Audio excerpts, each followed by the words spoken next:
Audioengine A2 Plus versus Edifier M60.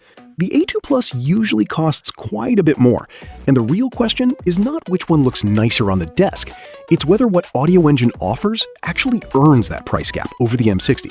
Paying more is not automatically the smarter move here, but going cheaper can also leave you wishing you had stretched. Let's make it clear. Sound quality is where this whole comparison really lives, so let's start there. Both of these speakers punch way above what you'd expect from something that small on a desk. The A2 Plus has that classic Audioengine voicing, slightly warm, smooth on top, very easy to listen to for hours. Vocals sit forward, mids feel natural, and the imaging in near field is genuinely impressive. There's one owner who said they'd had theirs for almost a year and still pulled details out of jazz and acoustic tracks they hadn't noticed before. That kind of long-haul satisfaction tells you the tuning isn't doing party tricks. It's built to last. The M60 takes a different angle. It leans livelier, more open, with a brighter top end and a really clean mid-range, thanks to the Silk Dome tweeter and the digital signal processing doing real work behind the scenes. Side by side, the M60 sounds a touch more energetic and modern. The A2 Plus sounds a touch more refined and analog. For pure music listening, especially singer-songwriter, jazz, classical, the A2 Plus has that premium hi-fi and miniature feel. For mixed media, YouTube, gaming, films, the M60 feels more dynamic out of the box. Real talk, neither is bad. The A2 Plus is the more polished tuning, the M60 is the more exciting one. Now, bass. This is where compact speakers always have to make a deal with physics. Both roll off in the mid-60 Hz range, so neither is going to shake your desk. But the M60, with that 3-inch long-throw aluminum mid-bass, actually puts out more usable low-end weight than the A2 Plus at the same volume.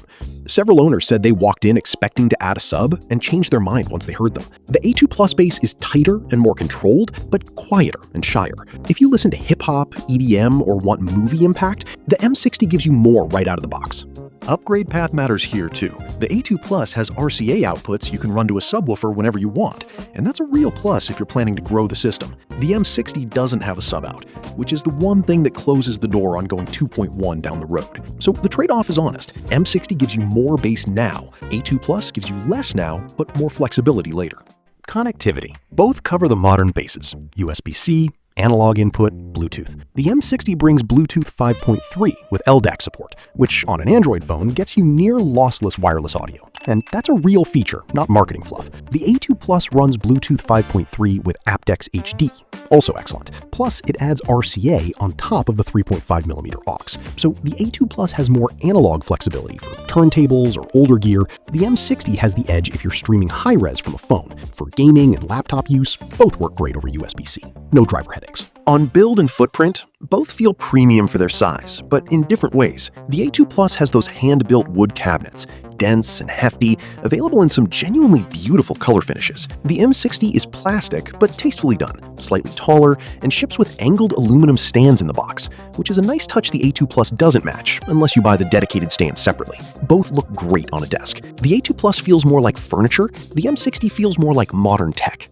Setup and daily use is where the philosophies split. The A2 Plus is plug and play. No app, physical knob on the front, done. The M60 has touch controls on top and a companion app with EQ, sound modes, and source switching. If you like to tinker, the M60 gives you more to play with. If you just want sound to come out when you press play, the A2 Plus is the simpler life. Neither comes with a remote. Fair warning.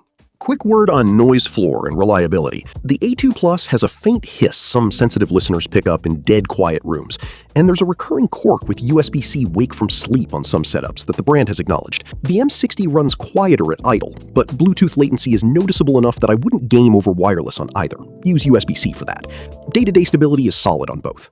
And now the part that's going to weigh heavy on your decision. What each one costs versus what it gives you. The A2 Plus sits in a clearly higher tier, and you're paying for hand-built wood cabinets, the warranty backing, the aptX HD tuning, and that sub-out flexibility. The M60 lives in a noticeably lower tier and gives you more bass weight, LDAC, app control, and stands in the box for less money. The A2 Plus rarely sees deep discounts. It tends to hold its price. The M60 shows up on promotion more often, especially around the big sale events. Different value propositions entirely, and which one earns its keep depends on what you actually want from the next few years on your desk. Here's the call. For most people watching this, the Edifier M60. More bass weight out of the box, LDAC, stands included, and it lands at a noticeably lower tier. Real talk, the A2 Plus is beautifully built, but the M60 covers the modern desk better for less. If your priority is hi-fi tuning for music and a future 2.1 with a sub, the A2 Plus is the smarter long-term play. If you mostly do gaming, films, and streaming from a phone, the M60 wins without thinking. The M60 shows up on promotion around the big sale events. Worth waiting if you're not in a rush. And you? Which one would you pick? Let me know in the comments. Both linked below with the current price.